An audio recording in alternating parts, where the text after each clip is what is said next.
David listened closely to the jingling sounds of the coins as he dropped them in the bright yellow tzedakah box. His mother gave him a few pennies. It is your name, yeah. To put in his tzedakah box every morning. That way we begin each day by helping people who have less than we do, she said to him. David didn't understand how the pennies in his yellow tzedakah box helped poor people, but he liked the way his ears tickled from the sounds the coins made as he dropped them in the can. Sometimes when David was especially good, Tati gave him a nickel. And when Zadie came to visit, David earned lots of coins. Zadie reached deep into his pocket and took out 1 quarter, 1 dime, 1 nickel, and 1 penny. A penny? Yeah.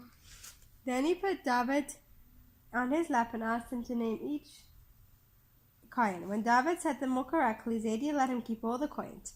You must always use your money for good things, Zadie told David. David knew that it was a good thing to put... Mommy. Yeah? What do you have? What is that? Money. Who gave it to you? Put money in his yellow tzedakah box. So he made sure to do that with the sound of his coins he got from Zadie and Tati, and he always listened to the jingling sounds. One morning, as David was dropping some pennies in the can, he didn't hear a sound. He lifted the can to see what was wrong, and oh my, it was so heavy he could barely hold it. David's tzedakah box was filled to the top. One Sunday, Mommy put the tzedakah box in a bag. Then she took David with her into town. You should be proud that your tzedakah box is full, Mommy said, as they walked to the bus station. Will help poor people. David still didn't understand how his full tzedakah box will help poor people, but he felt happy that his mother was proud of him. When they got off the bus, Mommy walked up to a small building on the corner of a busy street. David held her hand tightly.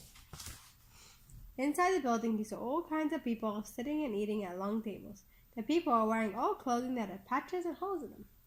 On the table were bowls of steaming hot soup and strawberry jello. Hello, Mrs. Goodman.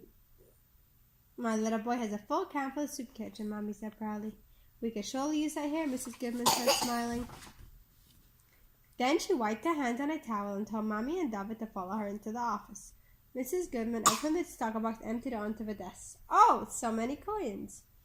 David and Mommy helped Mrs. Goodman separate the coins. Quarters in one pile, dimes in another, nickels in a third pile, and of course piles and piles of pennies. Coins. First, Mrs. Goodman counted a pile of quarters. There were 16 quarters in all. 16, 1, 2, 3, 5, 6, 7, 8, 9, 10, 14, 15, 16, 1, Whoa, you're counting very much. 6. Yep, 16. Then she counted the pile of dimes. There were 26 dimes in the pile. 26.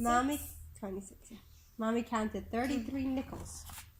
Mrs. Goodman, Mommy, and David also each counted some piles of pennies. There were 171 pennies all together.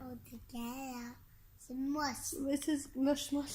Mrs. Goodman added all the numbers on the paper. You had $9.96 in your can, she explained. She looked up a long list that was on her desk. Let them see now, she said. That'll help us buy lunch for 2 more hungry people. Mrs. Goodman thanked David and handed him a new red tzedakah box. That's right. We hope you'll come back when this one is full. Mommy promised that they would, and David said goodbye to Mrs. Goodman. On the way home, Mommy gave David some pennies to put in his new tzedakah box. As usual, Mommy said it will help poor people. David knew what Mommy meant. One by one, he dropped the pennies in and listened carefully. They jingled more noisily than ever before. They must be feeling as good as I do, thought David. And as he skipped to the bus with Mommy, he was sure he heard the coins dancing happily in his new tzedakah box.